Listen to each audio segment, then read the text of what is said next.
Este es el video acerca de el mapeo conforme de la transformación f de z igual a la exponencial de z. Nosotros somos el grupo conformado por César Celis, Freddy Orjuela y Santiago Peña. Para empezar, queremos ver si esta función cumple la analiticidad. Entonces, si tomamos la exponencial de z, tomando z como x más y, podemos ver que esto se vuelve en e a la x por e a la y. Y e a la y lo podemos escribir en términos de coseno y seno. Entonces nos queda e a la x por coseno de y más y seno de y. Entonces lo podemos separar en una parte imaginaria y una parte real. Esto nos da que la parte real es e a la x por coseno de y la parte imaginaria es e a la x por seno de y. Entonces, ahora proseguimos a ver si cumple las ecuaciones de Cauchy-Riemann. La derivada parcial de u con respecto a x es igual a e a la x por coseno de y. Ahora, la derivada parcial de b con respecto a y es igual a e a la x coseno de y. Ahí tenemos nuestra primera ecuación de Cauchy-Riemann que nos cumple que la derivada parcial de u con respecto a x es igual a la derivada parcial de b con respecto a y. Ahora bien, la derivada parcial de u con respecto a y es igual a e a la menos x por seno de y. Y la derivada parcial de b con respecto a x es igual a e a la x por seno de y. Y esto nos cumple la otra ecuación de Cauchy-Riemann, que es que la derivada parcial de u con respecto a y es igual a menos la derivada parcial de b con respecto a x. Cumpliendo así las ecuaciones de Cauchy-Riemann.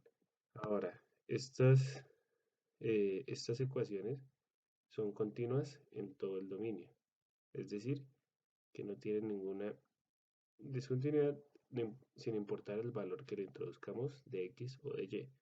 Entonces, como la función e a la z cumple las ecuaciones de Cauchy-Riemann y además sus derivadas parciales son continuas en todo su dominio, entonces esta función es analítica. Ahora bien, como sabemos que la función es analítica en todo su dominio, entonces, gracias a las ecuaciones de Cauchy-Riemann, podemos escribir su derivada en función de las derivadas parciales. Entonces podemos escribir que la derivada de la función con respecto a z es igual a la parte u de la función derivada parcialmente con respecto a x más y veces la parte b de la función derivada parcialmente con respecto a x. Eso quiere decir que la derivada es igual a e a la x coseno de y más e a la x seno de y. Y eso es exactamente igual a la misma función, es decir, la derivada de la función es la misma función.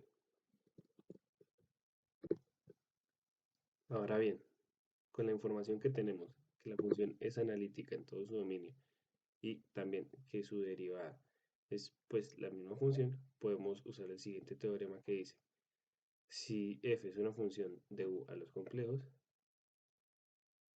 y es analítica y z0 pertenece a u, de tal manera que la derivada de f en el punto de z0 es diferente de 0, entonces f es conforme en z0. Entonces, sabemos que la derivada de la función la exponencial de z es igual a la misma función la exponencial de z. También podemos ver que esa función nunca va a ser 0, no importa el valor de z0 que le introduzcamos.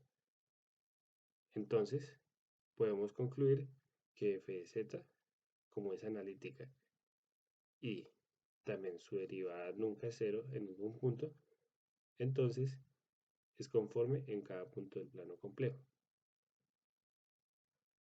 Ahora bien, eh, la función f de z no es una función inyectiva, es decir, que aún no es un mapeo conforme. Entonces tenemos que ver cómo podemos restringir el dominio para que ésta sea inyectiva y así obtener un mapa conforme. A continuación veremos el dominio que se le selecciona es el dominio D, tal que Z es un número cuya parte imaginaria está entre 0 y 2pi. La siguiente imagen podemos ver el dominio con las líneas de colores horizontales. De esta manera, si escogemos este dominio, pues la función f mapea D conformalmente en todo el plano complejo, eliminando el eje real positivo. Y ya viene siendo el mapeo conforme de la función de la exponencial de z.